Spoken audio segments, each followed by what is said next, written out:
Sí, sí, perfecto. Pues sí. Bueno, me alegro mucho que estén bien. ¿Podrán ir habilitando las cámaras, por favor? Y los que no están muteados, si se pueden poner en silencio. Bueno, espero unos minutitos más para que el resto de los chicos se estén incorporando.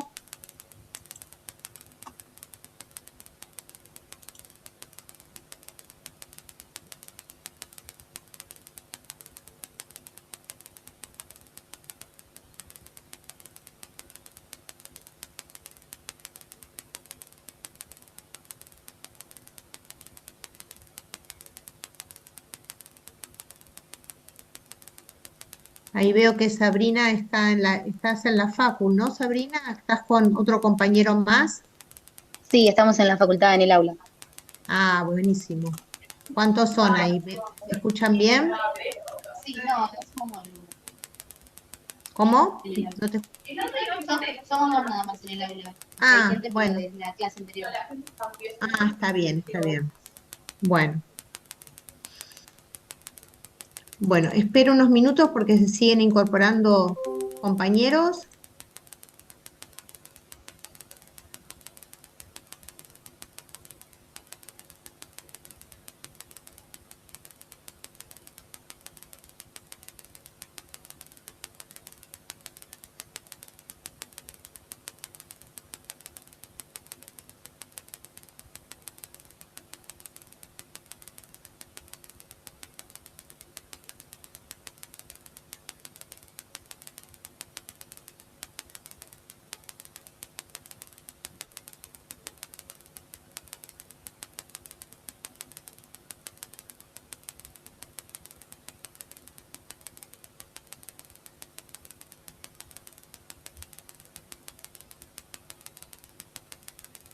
Bueno, acuérdense que si se corta, volvemos a engancharnos en otro Zoom. Hoy la clase es por Zoom y el lunes que viene también es por Zoom. Después van a ir los profesores en forma presencial a la facultad, ¿sí? Em, Va a ir un profe nuevo que se va a incorporar para dar unas clases que lo vamos a tener en este cuatrimestre y en el cuatrimestre que viene, ¿sí? Y el resto de los profesores ustedes ya lo conocen.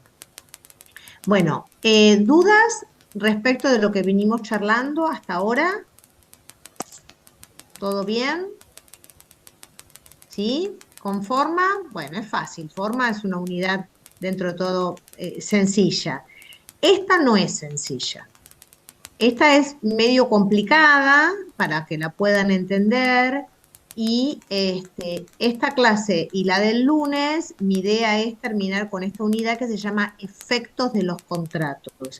Es una unidad muy importante, ¿sí? Porque hoy vamos a ver una parte como general, que no es tan complicada, y el lunes sí es una clase bastante complicada. Necesito que estén presentes, o sea, atentos porque es lo que voy a dar el lunes es algo que se va a ver en todos los contratos. Estas figuras que vamos a analizar el día lunes, ustedes las van a ver repetidas en muchos contratos. Entonces es necesario que la parte general ustedes las tengan bien incorporadas porque si no, no van a entender y no van a poder reconocer estas figuras jurídicas en cómo se dan en diferentes contratos, ¿no? Que los contratos que nosotros vemos en la parte especial. Así que bueno, cualquier cosa que ustedes no entiendan, me paran y yo lo vuelvo a repetir, ¿sí? No hay ningún problema. Bueno, ¿dudas, preguntas? ¿Alguien quiere decirme algo?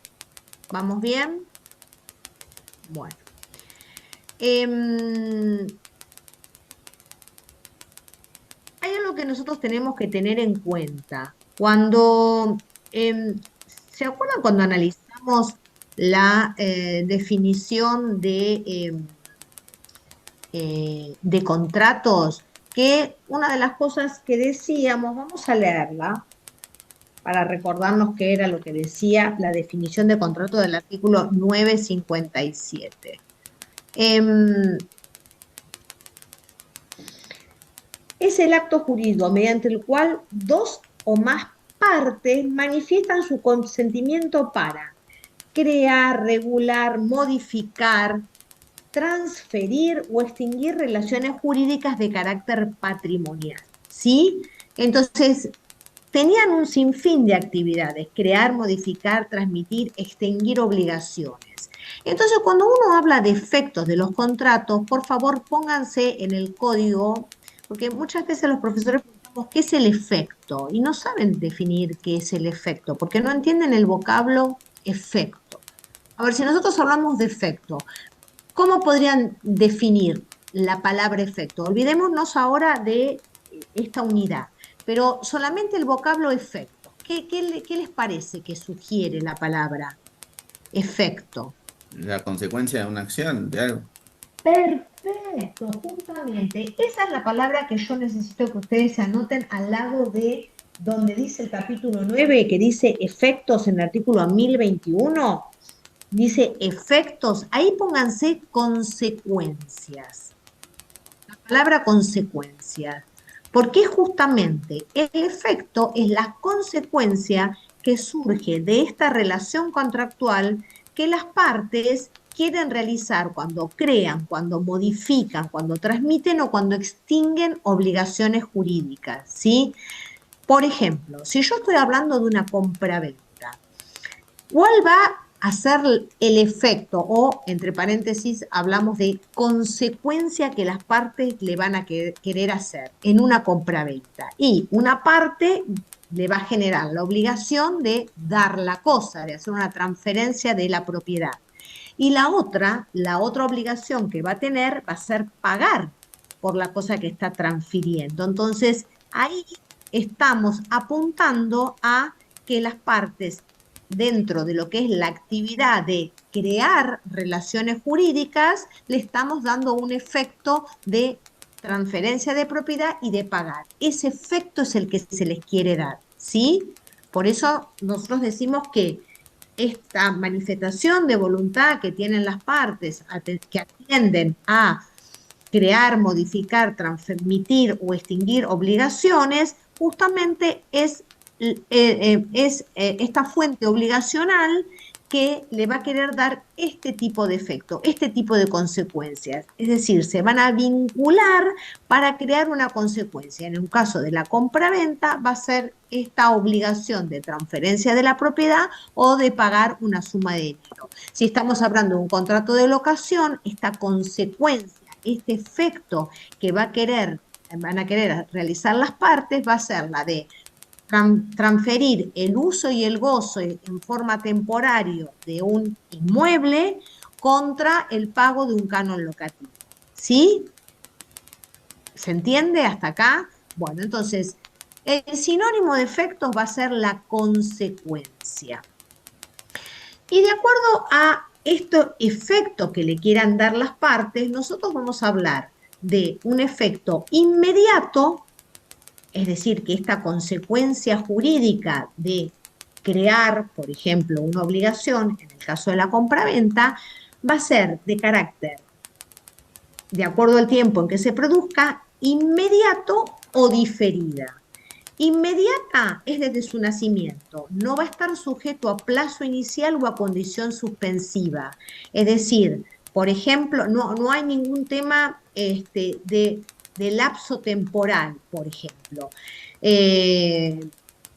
Sería inmediato un tema de compra-venta. Voy al supermercado y compro un kilo de pan, o a una panadería y compro un kilo de pan. Entonces, de acuerdo al tiempo de producción, ese efecto fue inmediato, esa consecuencia fue inmediata. Implica que las virtualidades de la relación contractual no están sujetas a ningún tipo de modalidad. ¿Se acuerdan las modalidades que nosotros, como que ustedes vieron en obligaciones? ¿Cuáles eran? Las modalidades. ¿Se acuerdan? ¿No? ¿No se acuerdan? Condición, plazo y cargo. Son las modalidades, ¿sí? Entonces, si yo hablo que las partes de acuerdo al tiempo de la producción, quieren realizar un efecto en la relación contractual de carácter inmediato, no mediará ningún plazo y será en forma instantánea. En cambio, si es diferida, va a estar sujeta a una modalidad, por ejemplo, al plazo. Te compro la mercadería a 30 días. Le di un efecto a la creación de esta obligación de compra-venta sujeta a una modalidad que se llama plazo. La cumplo a los 30 días. A los 30 días te entrego la mercadería y vos me entregás el... ¿Se entiende hasta acá? Bueno, y de acuerdo al modo de la producción va a ser instantáneo o de ejecución única, quiere decir que se agota con la sola prestación, es el mismo caso de la compraventa, que también dijimos que era inmediata, también va a ser instantánea o de ejecución única, voy, compro 1 kilo de pan, listo, ejecución única, es instantáneo, pago y me dan el pan. O permanentes o de duración, ¿sí? Dentro de los que son permanentes o de duración tenemos los que son tienen efecto continuado, por ejemplo, el deber que tiene de custodia en un contrato de depósito, ¿sí? Yo tengo el deber de custodiar la cosa que me están entregando permanentemente. O ser periódica. Esperen que se está, admito a más chicos. O ser periódica o de tracto sucesivo, por ejemplo, el pago de un canon locativo. ¿Se entiende? Entonces, estas consecuencias, estos efectos tienen una determinada modalidad de acuerdo al tiempo de producción o de acuerdo a su modo de producción. Es lo que las partes estimen que le quieren dar a esa relación jurídica, ¿sí? ¿Cómo quieren que esa consecuencia obligacional pase a formar parte de la relación? O va a ser inmediata o diferida, o va a ser instantáneo de ejecución única o permanente o de duración, ¿sí? Obviamente que se combinan estas otras, porque dijimos que, por ejemplo, en un contrato de compraventa puede ser inmediato, es instantáneo o de ejecución única, o también puede ser diferido, supeditado a un plazo, o puede ser permanente o de duración, ¿sí? Por ejemplo, una compraventa de duración es si yo tengo una entrega de periódico todos los domingos en mi casa, ¿sí? Estoy haciendo compraventa de un diario en forma periódica, ¿sí? A través del tiempo. ¿Se entienden los ejemplos? ¿Cómo puede ser? Bueno, entonces, ustedes van a ver que el capítulo 9 dice efectos y después dice efecto relativo. ¿Qué es esto del efecto relativo del contrato? Esperen que le contesto a un compañero.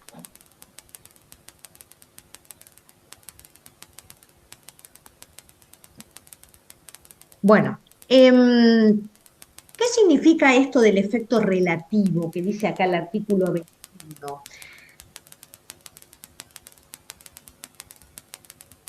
El tema de los efectos es entre quiénes se producen estos efectos. ¿Qué les parece a ustedes? Entre las partes. Entre las partes. Bueno, acá está el tema del efecto relativo de la relación obligacional nacida del contrato. Los efectos son entre partes. Esa es la regla. Y la regla es la relatividad. ¿Sí? Justamente esa relatividad es lo que determina que va a ser entre partes. Solamente entre ellos. ¿Por qué? Porque lo que las partes establezcan o la consecuencia que le quieran dar a esta obligación jurídica va a ser de carácter vinculante para ellos, va a ser como un blindaje, de acuerdo a como sostenía Vélez, que decía que la relación jurídica entre partes era como un blindaje en que nadie las podía atacar. Miren lo que dice el artículo 1021. La regla general. El contrato solo tiene efecto entre las partes contratantes no lo tiene con respecto a tercero, excepto en los casos previstos por ley.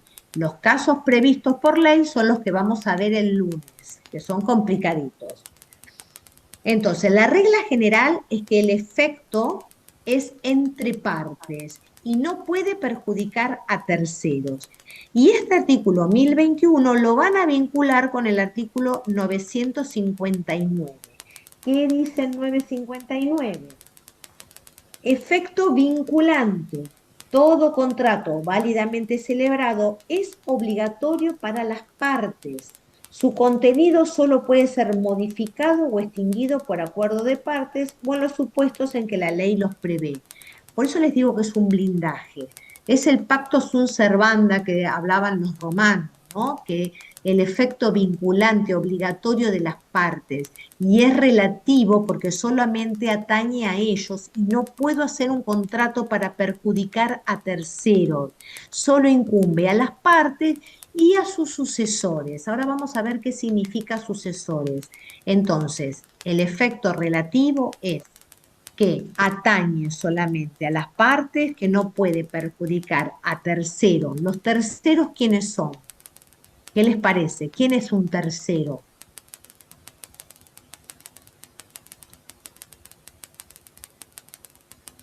¿Qué se les ocurre? ¿Que quién puede ser un tercero? Un acreedor. Alguien ajeno a esa relación.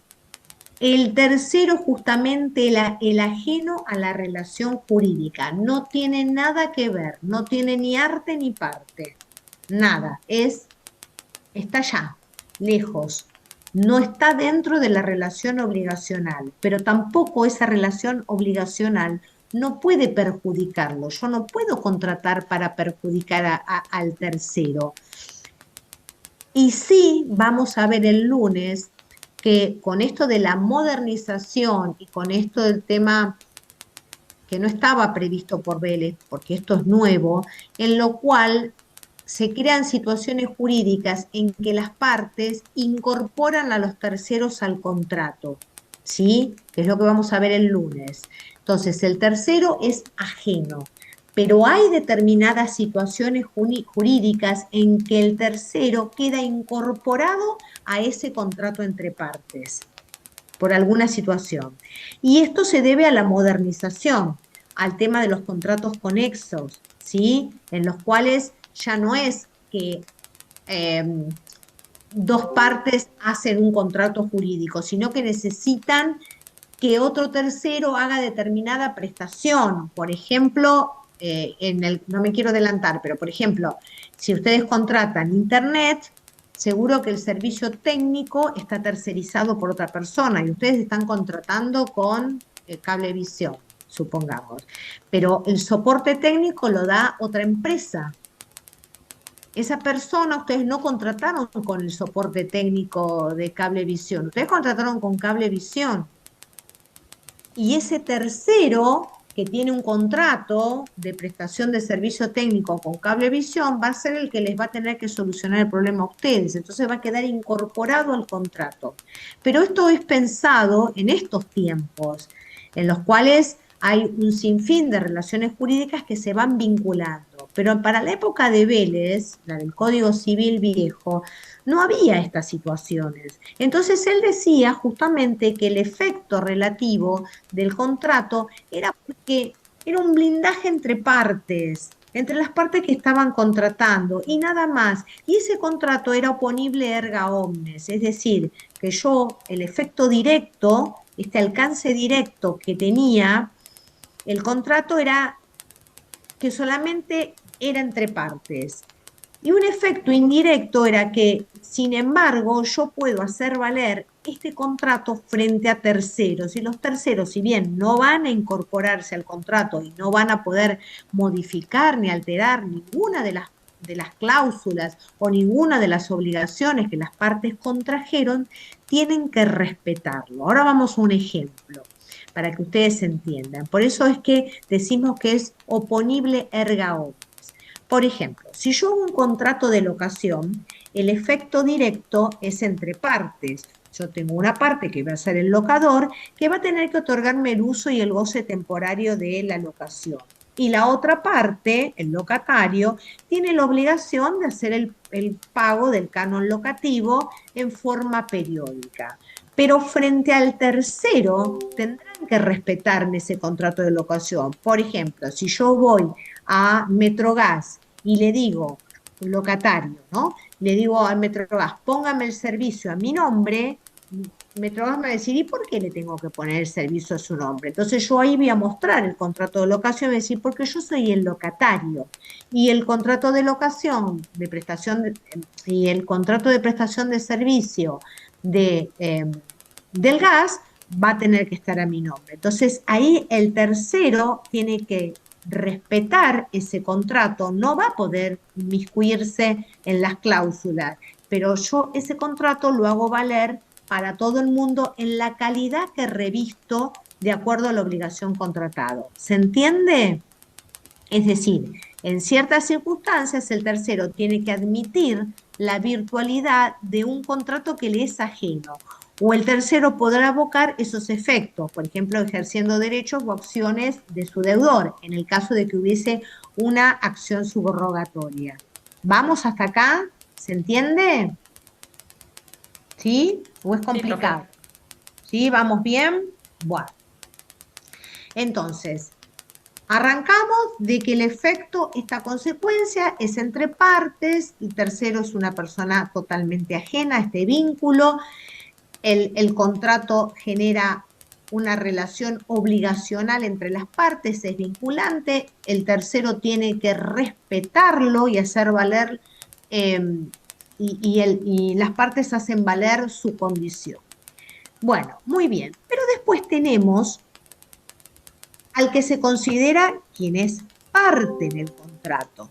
Y acá viene un sinfín de figuras, porque no es solamente parte el que se presenta a realizar el acto jurídico. Hay un montón de otras situaciones que están contempladas en el artículo 1023 que se consideran partes contratantes.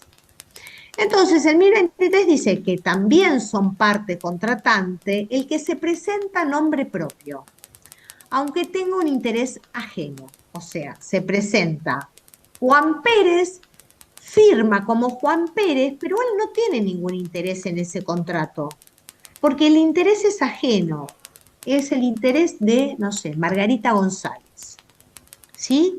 Y ahí estamos en presencia de lo que nosotros llamamos mandato sin representación. Y acá, Juan Pérez, que se presenta a contratar, es parte, aunque él no tenga ningún interés en ese contrato, porque está ejerciendo un mandato sin representación. Después tenemos también el carácter de parte al representado por un otorgamiento a su nombre. Por ejemplo, en el caso de una sociedad que yo tengo al presidente o al gerente, ¿sí? Entonces ahí la persona que se está presentando, Juan Pérez, no está actuando en su nombre, sino que lo hace como representante legal de una sociedad, porque está embestida de ese apoderamiento o de esa investidura o de esa representación. Entonces, actúa en nombre y representación legal de una empresa, como presidente o como socio gerente. También tenemos que es parte aquel que manifiesta la voluntad, aunque la transmita un corredor o agente sin representación. Es el caso de corretaje. Entonces tenemos un montón de situaciones en las cuales tenemos la figura de la parte, ¿sí?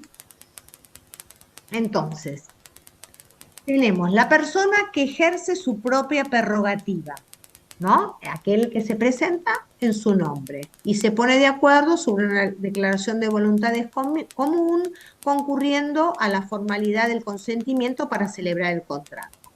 O sea, se presenta Juan Pérez, firma por Juan Pérez y el interés es de Juan Pérez, persona que ejerce su propia prerrogativa.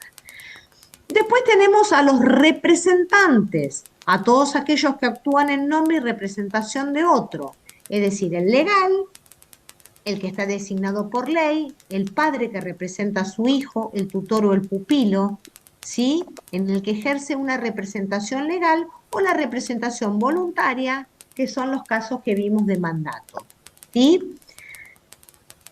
En este caso, los representantes pueden realizar todos los actos lícitos susceptibles de producir adquisición, modificación o extinción de derecho, salvo aquellos que sean de carácter personalísimo.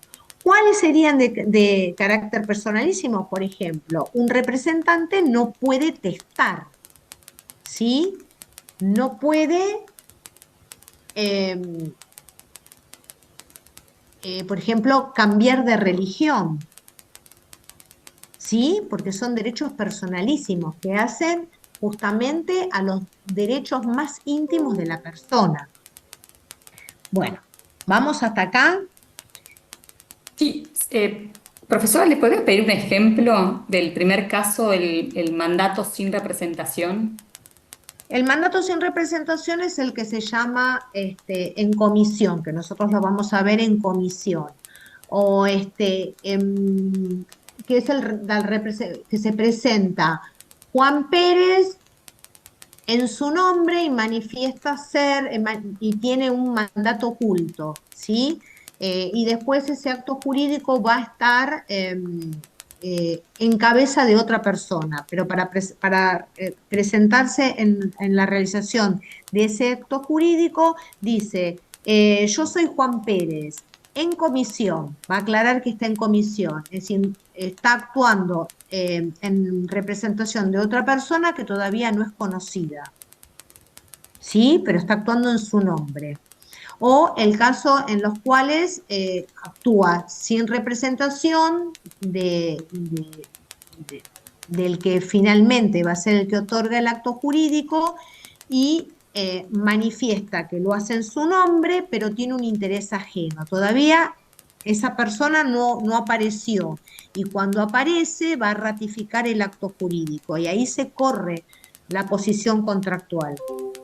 Y la persona que se presentó en nombre propio, como lo hacía en un interés ajeno, al presentarse el interés ajeno, corre su posición contractual y toma la posición contractual el que realmente tenía el interés del acto jurídico. Eso lo vamos a ver el lunes en contratos en comisión, ¿sí? En todos los que se hace, se actúa así. Gracias. No, de nada. Entonces tenemos las partes. Vieron que las partes entonces no son solamente aquellas que se están presentando para el acto jurídico, sino que puede haber muchas situaciones jurídicas de otras situaciones en que aparecen otras personas que van a invocar el nombre de otra o no la van a invocar o que tienen directamente alguna representación legal o una representación voluntaria por parte del mandato o tienen que actuar en nombre y representación de un menor, de un incapaz o de alguien que está ejerciendo una curatela o una tutela, ¿sí? Entonces nosotros dijimos que el efecto relativo es entre partes y sus sucesores. Bueno, ahora vamos a ver qué significa sucesores. ¿Qué significa para ustedes sucesor? A ver. Heredero. Ajá. ¿Qué más?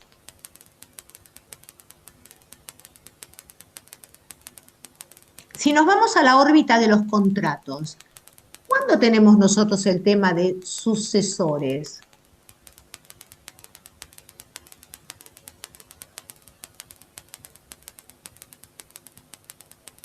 ¿Qué les parece a ustedes? Con la Si nos, sucesión. vayámonos a lo que es un contrato. ¿Cuándo tenemos sucesores en un contrato? Olvidémonos del muerto. Vayamos a cualquier contrato. ¿Qué les parece? Si yo estoy hablando de una compra-venta, uno compra y esa propiedad es de una sola persona y nunca más se vende en la vida. ¿Qué les parece a ustedes?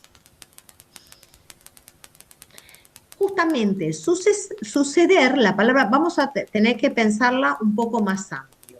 La palabra sucesión no la tenemos que atribuir solo al derecho sucesorio, ¿sí? Eso es una de las tantas formas que tenemos de suceder. Pero suceder significa ponerme en la posición contractual de, tomar el lugar de. Eso significa suceder, ¿sí? En una compraventa de un departamento, por ejemplo, hay una concatenación de relaciones jurídicas de compra-venta, compra-venta, compra-venta, compra-venta. Entonces, cambió de varios propietarios. Esos propietarios se fueron sucediendo en un derecho de dominio sobre una propiedad. Y acá no hay ningún muerto. Estamos todos vivos porque estamos haciendo un contrato de compra-venta. Entonces, el vocablo sucesión significa ponerse en la situación contractual de. En el derecho sucesorio lo mismo. Si yo, ahora lo vamos a ver. Se murió el progenitor y bueno, el heredero se pone en cabeza de esos bienes, se pone en la situación contractual o jurídica de quien falleció. Bueno, en los contratos es lo mismo, ¿sí? Entonces, la palabra sucesión es ponerse en la situación contractual de. Dicho esto, tenemos que pensar entonces qué pasa en la órbita de los contratos.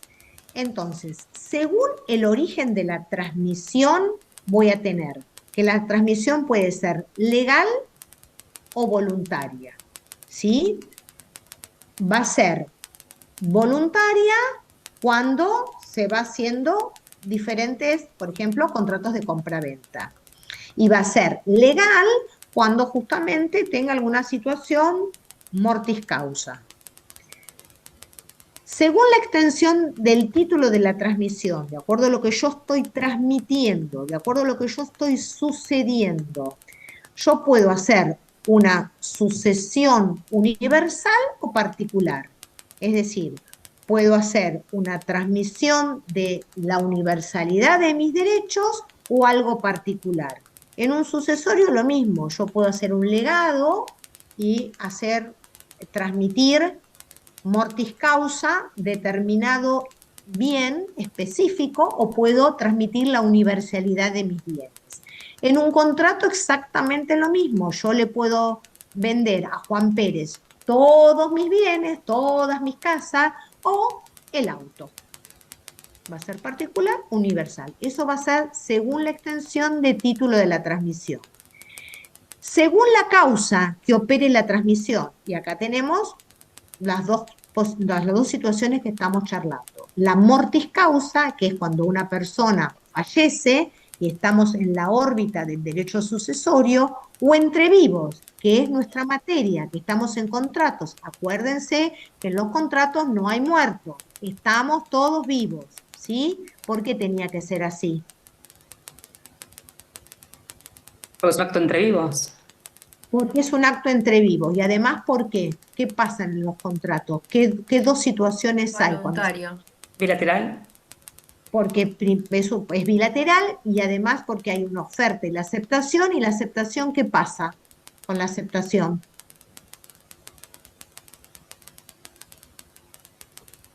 Yo acepto y ¿qué pasa? ¿En qué condiciones tiene que estar el otro?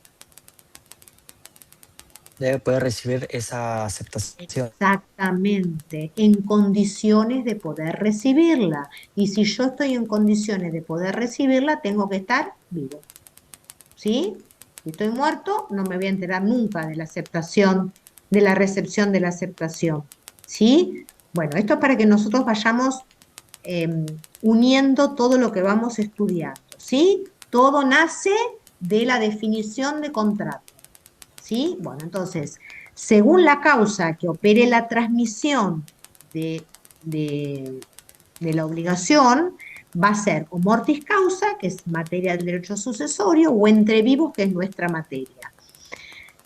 A su vez, esto se combina, ¿no? Porque puede ser mortis causa, voluntaria, puede ser universal o entre vivos, o sea, de acuerdo a la situación jurídica, va a operar, se van a combinar las situaciones en las cuales se va sucediendo esa relación jurídica. En contratos nos va a interesar una relación jurídica obligacional de carácter patrimonial.